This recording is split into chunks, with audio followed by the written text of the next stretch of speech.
Right. Let me begin by introducing myself. I'm Earl Blodgett. I'm the Interim Director for the Society of Physics Students, and I'm pleased to be joined by Tom Rice. Tom, would you want to introduce yourself? Absolutely. Hey, everyone. My name is Tom Rice. I am an astronomer. I'm an educator, and I've been involved in different kinds of science communication and teaching and outreach for a very long time. I'm currently an employee of the American Astronomical Society, where I run our education programs, and I have an assistant research professor position at George Washington University. So I'm excited to talk a lot with the community and with Earl and with everybody in SPS about how to make a successful solar eclipse event. Right. Now, as we go along, you may think of questions, type them right into the chat.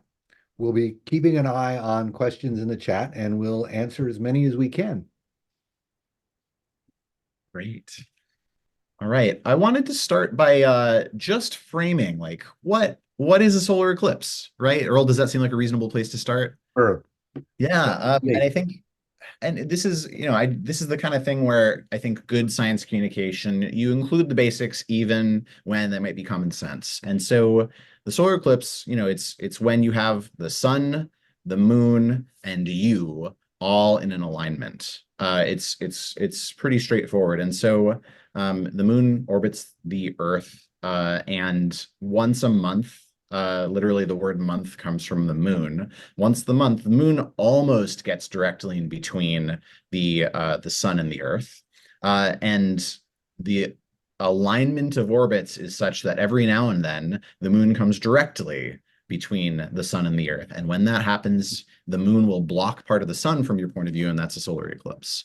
And we make a distinction between a total eclipse, when the moon completely covers the sun from your spot on the Earth, when you're completely in the shadow of the moon, and a partial solar eclipse, when the moon is only able to block part of the sun. And so the total solar eclipse is when you're totally in the shadow, and a partial solar eclipse is when you're partially in the shadow. And depending on where you are in North America, you might be able to see a total solar eclipse on April 8th, 2024. That's just in a few weeks, something like 6 weeks from now. It's on a Monday. And so many people, I think this is going to be a solar eclipse in which upwards of 30 million people will already be directly on the path of totality without having to travel. And then essentially the rest of the country, especially the continental United States, will be able to see a partial solar eclipse from their homes, assuming good weather. Earl, did I touch on everything that makes sense to touch on there? I think so. I think the big takeaway there is this is going to be an impact across the whole continental US. You're going to be able to have some kind of an eclipse party, even if you're not right on the path of totality. Absolutely. Good. So I'm going to do a bit of a screen share and just walk through some basic resources that I hope that folks maybe are already plugged into on what SPS and other organizations can offer you. So if you can see my screen, I just wanted to call out the Sigma Pi Sigma Eclipse outreach resources page, which is a good place to start. And maybe Michaela will be able to drop a link in the chat for folks who want to engage with this.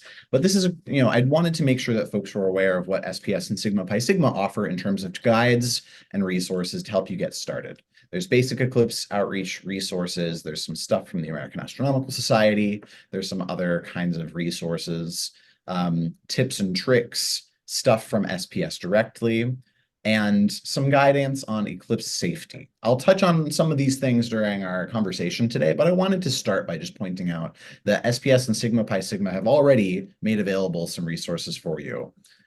The next thing I wanted to touch on, and this might be something that is worth sharing in the chat as well, is SPS and Sigma Pi Sigma are offering eclipse glasses to SPS chapters that are hosting outreach events. And so if you haven't already requested solar eclipse viewing glasses from SPS already, I think Earl and the rest of the SPS team are very enthusiastic to share eclipse glasses with you all. And so this is, I think the link is going to show up in the chat momentarily It on. it has. Yep, the link is up in the chat. and we've been getting a lot of requests for glasses and filters. We'll just honor them as many as we can until, well, supplies last, as the saying goes. Absolutely. Great. All right. So I'll share a little bit more generally about solar eclipses, especially as regards like how you in your location might experience the total solar eclipse. So moving on, I wanted to point out eclipse.aas.org, which is so the American Astronomical Society, which I'm an employee of, has a solar eclipse task force that has spent the past several years organizing resources and guides and information to help people like you not only enjoy and experience the solar eclipse, but to share that experience with others. And so I also wanted to point out that this is a resource that's available for you. There are only 39 days until the eclipse. It's on Monday, April 8th. I think, emphasizing the date is really important. And so I wanted to make sure that you all had access to that. And there's a lot of information about eye safety, about how to take photographs and imaging, and all sorts of things. There's information for educators.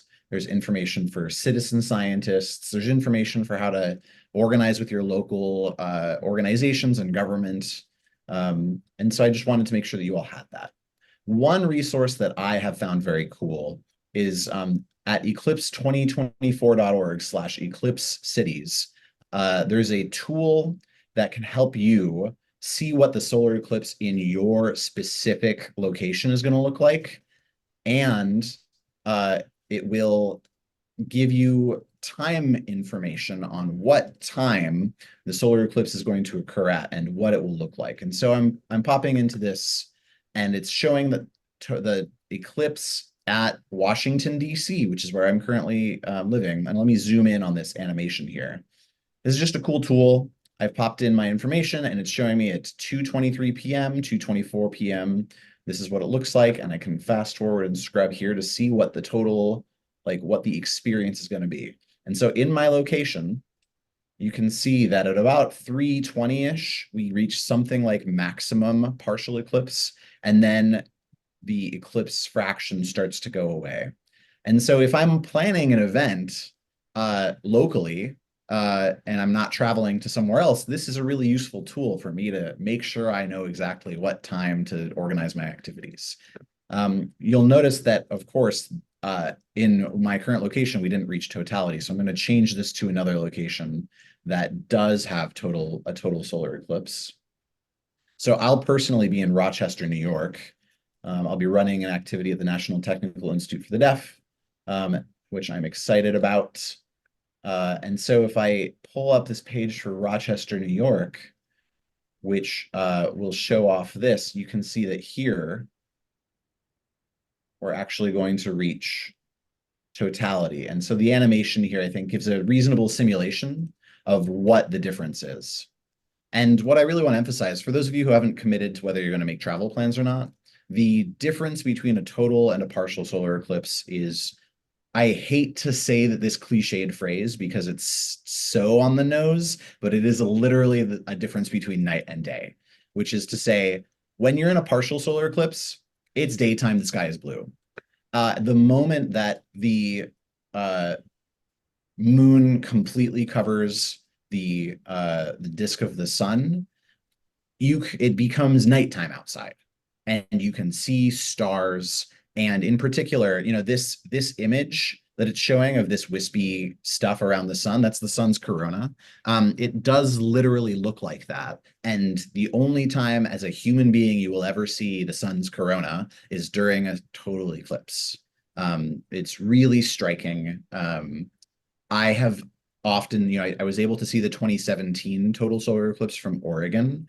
And when I tell people about that experience, I often say it was like seeing an angel. It was like it felt like a supernatural experience. And I've seen partial eclipses outside of that, and they're cool. And there's things you can do that are really cool during a partial solar eclipse. But if you happen to be in a position where travel is an option for you, get yourself within the path of totality if you can.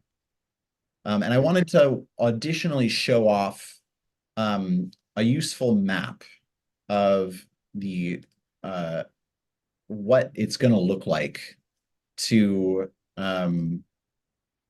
so Eclipse America. So This is a map which I'll open up in a new tab that you can find on the eclipse.aas.org page. And essentially, you can see the northern and southern limits of what totality is going to look like. Um, and so it starts from southern Mexico through Texas, through a lot of the Midwest, through the Great Lakes, and then into Canada. And this map happens to be color coded by median cloud fraction on those dates, which is just to say the places with blue are likely to be clear and the places with red are not likely to be clear on that date. And this is just, if you're planning, setting expectations for what the day of might look like, this is a useful guide for the weather. I personally will be in Rochester, as I said, which is right around here, the middle right, which is not optimal, but I've seen a total solar eclipse before, so I'm willing to risk this one. Yeah, those are just some initial resources that I wanted to walk through. Earl, do you have any questions or thoughts or things that you'd like to add to what I've just been sharing? No, I think it is important to be paying attention to the weather if you have any flexibility in where you go, because sometimes even 50 or 100 miles can make a difference in visibility. But you also need to have a robust emotional attitude towards, well, the weather is the weather, and it's possible that we'll be standing out in the rain and it'll get really dark and then it'll be less dark. When I went to a total eclipse in Canada in February of 1979, we faced that possibility. We drove through a blizzard to get way up into Canada, and we thought for sure that's all it was going to be. But we were fortunate. The snow blew through, and it was amazing. So if the weather cooperates, it's an amazing experience. Awesome. Awesome. Good. Um, Now that I've shown off a little bit about how to think about totality versus partiality, and I've given you a little bit of a resource on how to identify, like, how to figure out when the eclipse is going to happen at your given location using this useful guide, I wanted to do an informal poll of the audience. And I don't know if we can do this using the formal poll feature, or if people are just going to drop in the chat. But I'm curious. If people can share back in some way, if you are planning to be in a location with a partial eclipse experience or a total solar eclipse.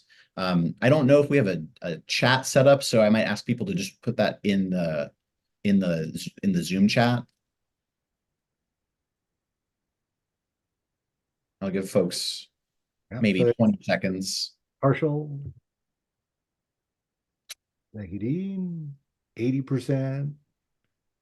Ah, driving from Chattanooga to Illinois for a total, but probably with many clouds. Oh dear, somebody's in the Northeast. Total, 95% partial.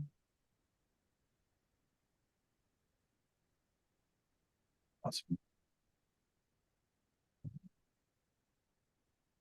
Oh, another one for going to totality.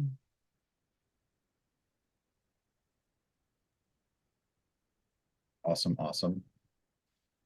No, thanks, folks, for sharing what your local or what your plans are.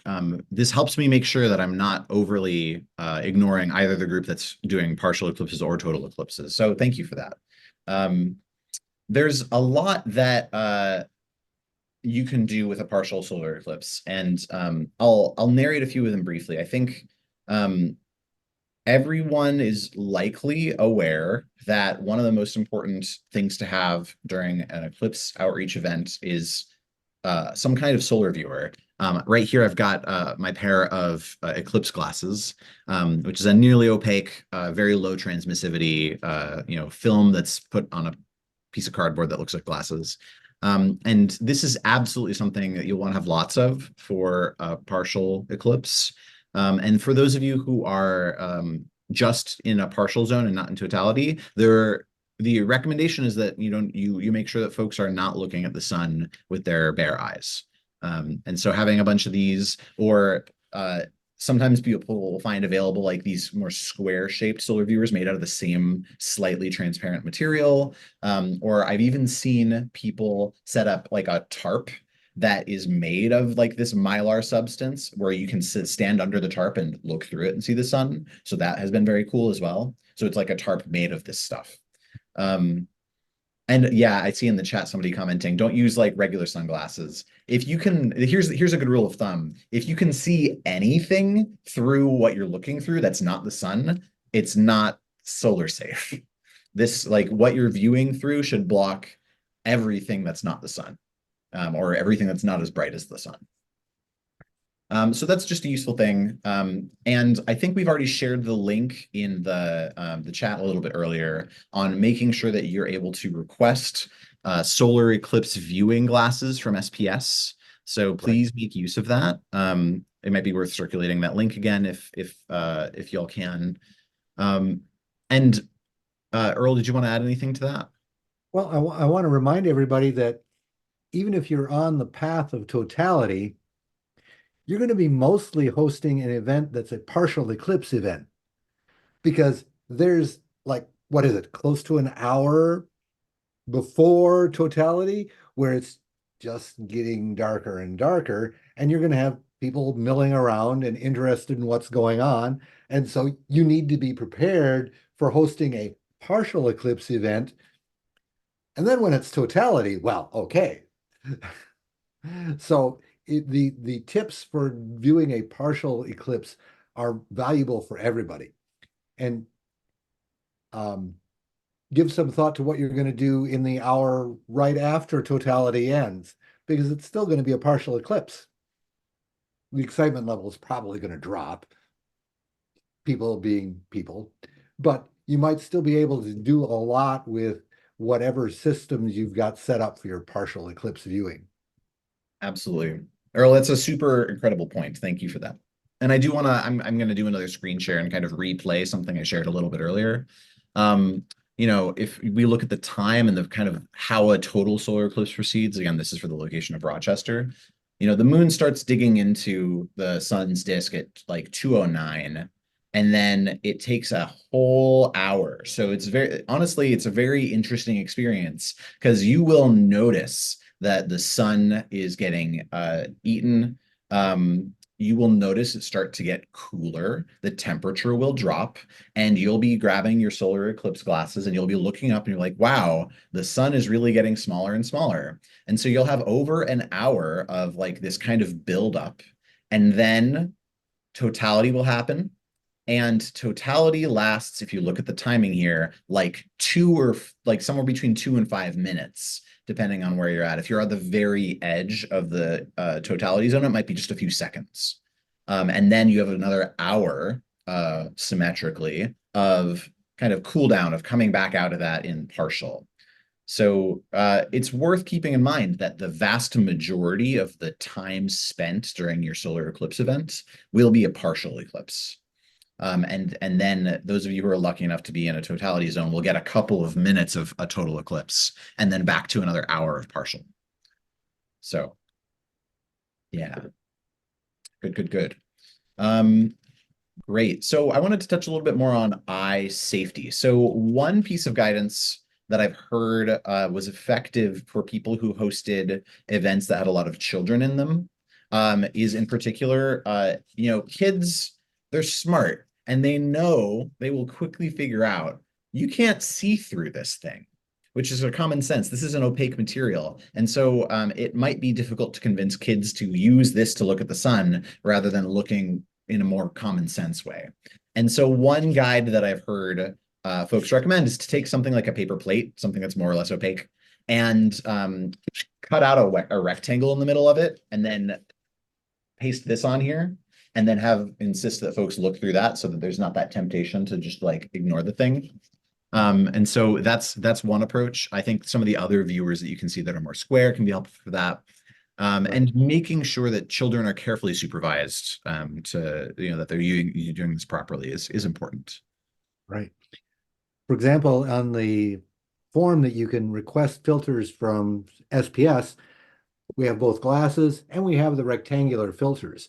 And of course, you can just hold the rectangular filters up, but having them mounted on a paper plate for kids is really good. if you're going to have an outreach event where you're anticipating a lot of kids, what you do is you have a lot of paper plates that you can cut the hole in, and then you have time where the kids can decorate the plates, but don't put the filter on the plate until they're done decorating it because you don't want them to scratch the filter. That's a good suggestion, Earl. Good, good, good, good. I wanted to share a little bit about what I experienced in 2017 when I was part of a solar eclipse event. So this was the previous, what they sometimes call the Great American Solar Eclipse, or a solar eclipse where the path of totality really goes coast to coast. So that was, what, 7 years ago? So I was in Oregon, and I was at a campground event. And I come from a deaf family, so I was involved in a deaf campground outreach activity, where it was a mixed group of hearing and deaf folks. And what we were able to do for that event was that we had folks camping overnight, I think for a couple of days on site. If you're in a city, you probably won't be doing camping events, but this gives an idea of like how much time people might invest in their solar eclipse experience, that a lot of people are willing to like stay in one place for a few days. And the night before our, the solar eclipse happened the following morning, I helped host basically a science lecture, kind of what is a solar eclipse and what are some cool astronomy things that can coordinate with that. If you are doing something that's just day of, you might want to think about like before or maybe at the very beginning of the partial phase. If you want to entertain slash educate people with some kind of lecture or engagement, that's a natural thing to include early on. And it also helps, I would say, getting people on site as early as possible helps reduce the risk of like a traffic rush or a congestion type thing. So having structured activities that help people get there early is really important. And so we did our lecture beforehand the night before, and then the morning of, we set out a large field, bunch of chairs, there were snacks, and then I think the eclipse was happening at something like 10:30 or 11 in the morning that day. And so we let people enjoy the eclipse. And that was something that I think was really, you don't have to do too much when the sun and the moon are the stars of the show. Yeah. And I think in that particular experience, most folks wanted to see the beginning of the partial phase and then up to totality. People were happy to kind of peel out after totality was over, and people didn't tend to stay for the second partial phase. Been there, done that. Yeah, exactly. Earl, did you have any thoughts to add on that?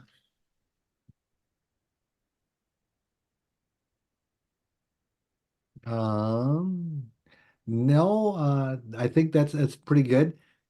Could we maybe talk about some alternative ways to view the partial eclipse if you don't have a ton of glasses and filters available? Let's do that. Yeah. So one thing that I think is very common when viewing partial eclipses is to create pinhole, essentially, pinhole viewing devices. I'm going to use the term pinhole camera, which is a specific term. But basically, you take another opaque object. I'm grabbing this paper plate again because it would actually make for a really good thing. You make a small, hopefully circular, but it doesn't have to be circular hole, smaller than the tip of your pinky, ideally.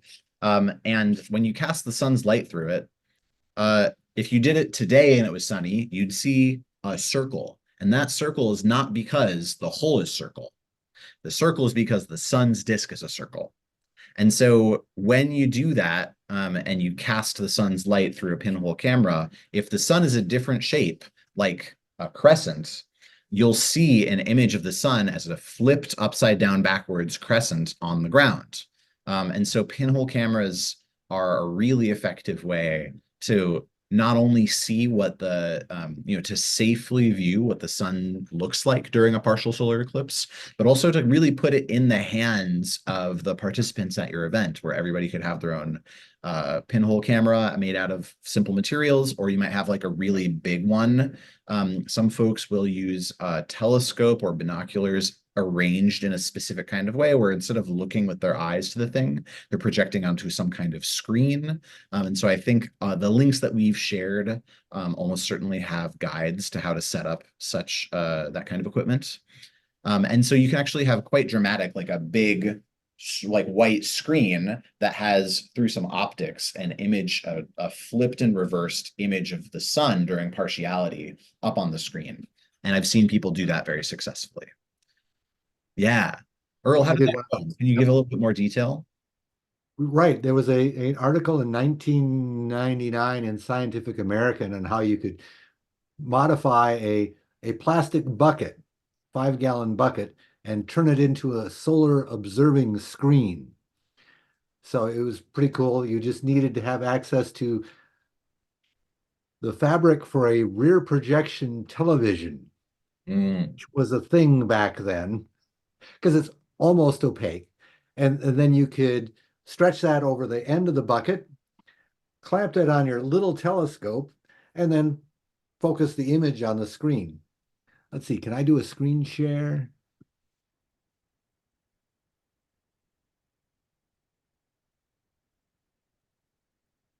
Here's an example of one that somebody made where it's just a tiny telescope, and you have a bucket basically that you've stretched this fabric, and there's your image of the sun. And when you do that, you can see sunspots.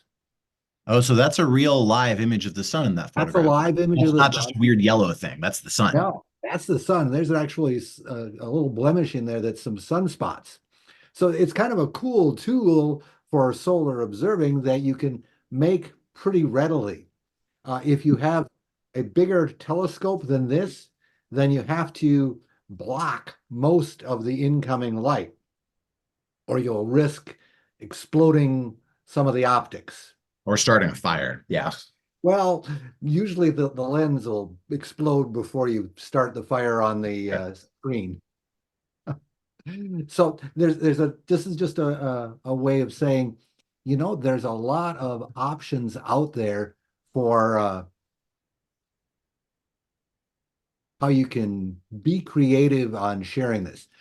Some of you may have solar telescopes. Uh, that's a pretty good way to get something by. I see Michaela put a how to build a pinhole projector link in the chat. The the projection screen telescope I showed you is oftentimes called a sun gun, because the original design was called son of a gun. That's funny. Good.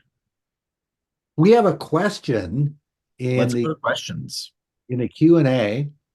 My SPS chapter would like to travel to one of the cities where totality is. Do you have any advice for us proposing to our department to fund us to take members? I think that's Okay, a question for you, Earl. that's a question for me. Well, this varies enormously from university to university because everybody has different ways of funding things. For example, many universities will have student organizations funds where you could put in a request with the student organization to say, hey, we've got this awesome opportunity. We would like to take a group of 10 students and we need to request some funds. That may or may not be something that your university has. And 6 week, April 8th is really close. So yes, you might have to go to your department chair and start talking with your department chair saying, yes, we've got this organized. We've got a plan. Here's how we can get there. Uh, here's our estimated cost. Can we dig into donations from alumni to help us go to see this event? You may be able to talk to a dean. No, talk to your department chair first and then say, hey, should we also ask the dean for some money? you don't want to skip right over your department chair before you go to the dean or the president. But don't be afraid to go to the dean or the president of your university because they have access to different sources of funding than your department chair has. The key, I think, is to have a plan, have an estimate of what you might need to cover expenses, have an estimate of what your chapter is going to contribute, right? Matching funds. And then you can make your case with your department chair, dean, president, and make some headway. Awesome. Good. So we're open for questions, I think, at this point. How should we do this? We want folks to use the question and answer feature in the Zoom webinar. Is that right? That would be convenient. Great. But So I think they could also type it in the chat, and we'll try and keep an eye. But the Q&A tab is probably the most reliable. awesome. Yeah. So please, folks, bring your questions to us. I am I'm an astronomer and I've run some activities related to solar eclipses before. I'm not a solar physicist, so I might not be able to answer all of the most scientific questions. And I've never run an event for thousands of people, so I might point you to other kinds of resources if that's the kind of challenge that you're facing. But other than that, I'm happy to, and I think Earl and I are here to answer your questions and to help you think through things. So please, we're opening it up to questions.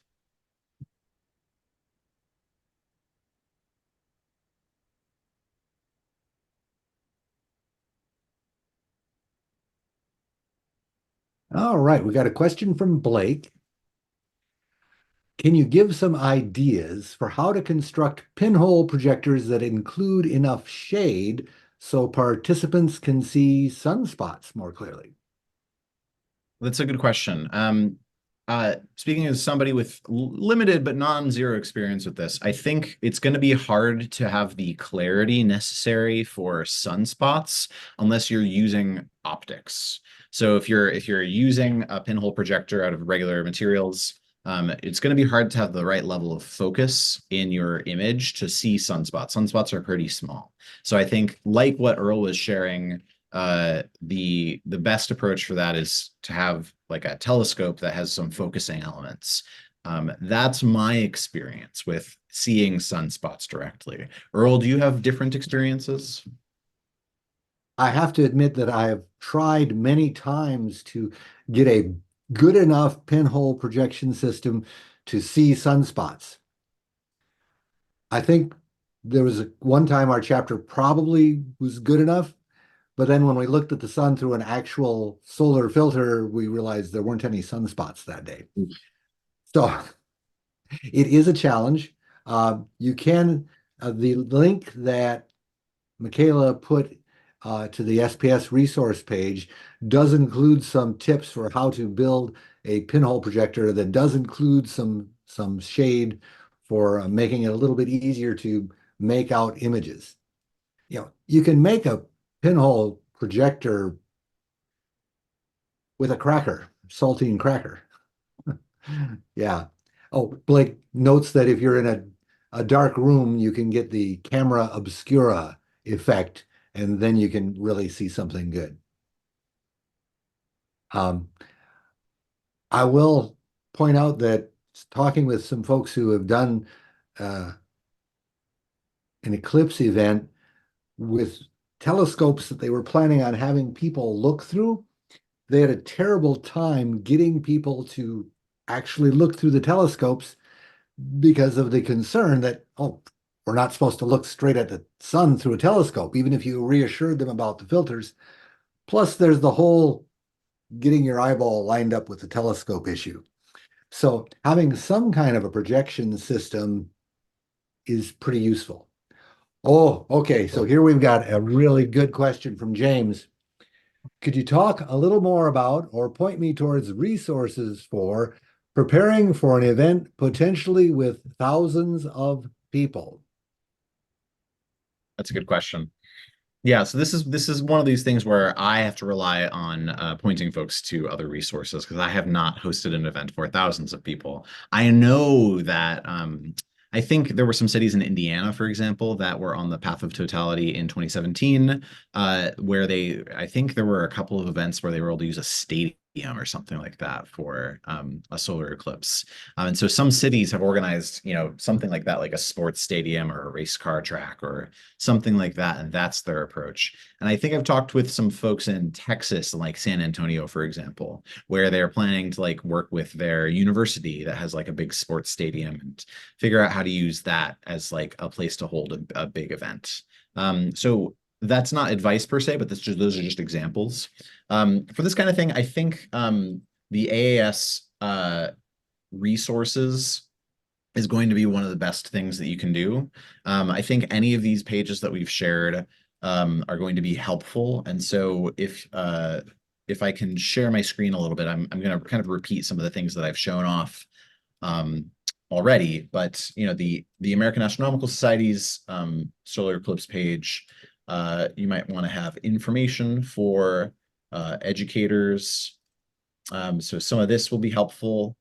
There's a Sky and Telescope article that I'll make sure gets shared in the chat of how to do eclipse outreach on and off the path. So this has some useful information as well. There's a program through the Astronomical Society of the Pacific, which is another organization in this space, where there are people who are tasked with hosting eclipse events in many different locations. And I think if you're near one of these folks, these are both on and off the path of totality, one appropriate approach would be to reach out to somebody locally and see if there's a way to coordinate or to share advice. And so you can see a draft map of this where they're showing people in lots of different states.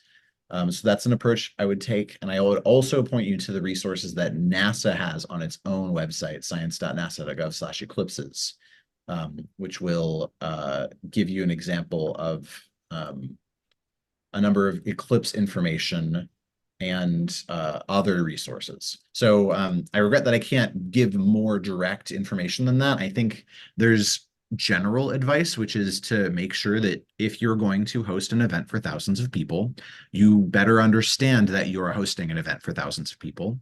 And so you're going to have to pay attention to things like security, having places for people to park and get to and from the event safely, and think about congestion and related things. You're gonna have to think about bringing porta potties on site and renting those in advance. You're gonna have to think about like food and water needs. You might need emergency medical folks on site. There's a level of like, you have to think about imagining you're hosting like a concert or a festival or a major outdoor event like that. That's kind of the space in which we're now operating. And so figure out how to coordinate with other organizations in your area or on your campus who have experience hosting large events like that. And try not to, I would say, if you're going for literally thousands of people, be thoughtful about not overcommitting to something that you and your perhaps volunteer group might not actually have the capacity to organize effectively. So be very thoughtful about that. Yeah. Earl, do you have anything to add to that? Your suggestion, if you're doing this on a campus, to definitely contact the people at your university that do handle outreach events and large groups, because they're going to be vital in helping you with logistics, right? And if you can start finding a appropriate solar filter for a video camera so that you can do video feeds of the sun and have them showing up on monitors sprinkled around the event venue, that could be a good resource. So you know what? I thought of a very basic question that we haven't discussed. Okay. We talked about using the safety, all these different ways of looking at the partial eclipse and looking at the partial eclipse, and it's getting closer and it's getting closer. And then suddenly it's total eclipse. Everybody has to still look through their filters, right? Nope. Nope. Well, this is something that you do want to pay attention to in terms of preparing your audience. Absolutely. Yeah, I think it's for those of you who are lucky enough to be in totality. Yeah, when the sun's corona is visible and when the disk of the sun is completely obscured by the moon, there's that's when you can't see anything through the filter. And so you have to take the glasses off and you have to look at it directly. And it's completely safe to do so. There's nothing about the light from the sun's corona. There's nothing about that light that is going to hurt you during those couple of minutes of totality. The corona is safe to look at directly with your naked eyes. And that's, I think, an important message for those of you in totality to make sure that your guests know about and your visitors know about, because inevitably, if those of you those participants who are committed to only looking through the filters, perhaps because they're scared of their eye safety or something like that, there might be some folks who are stubborn and will refuse to look, to turn the filter away. And it's important to communicate to them it's okay to look at the corona during totality without eye protection. Yeah. So Earl, I really appreciate you bringing that up. So I've got a follow-up. Please. Totality doesn't last very long. So are there any tips you can give for recognizing that, oh, it's getting time to slap your filters back on? That's a great question. Yeah, so when you look at like a timeline of how a solar eclipse proceeds, there's a few different kind of milestones and like visual events that people will talk about. And so right at the very beginning or the very end of the totality phase, there's an event called Bailey's beads, which is little bits of sunlight directly coming through like dips and valleys in the moon's surface. And then there's what they call the diamond ring effect, when like the edge of the sun just begins to come out.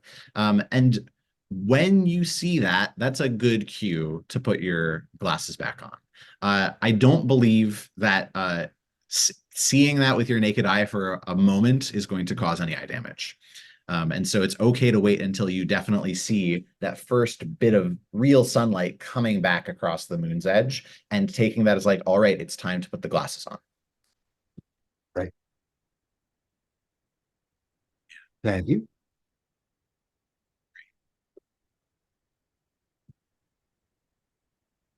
Other questions from folks, other thoughts? Are there any cool innovations that folks are doing that you want to share with other folks in the chat or in the Q&A?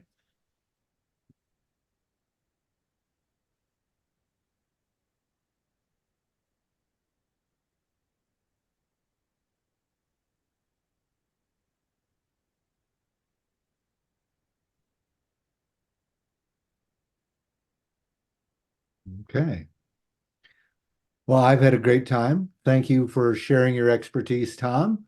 And thank you, everybody, for participating. And I hope that you have a very good experience with the eclipse, whether you're in a partial eclipse or a total eclipse, that you actually can see it. And good luck. Good luck, everyone.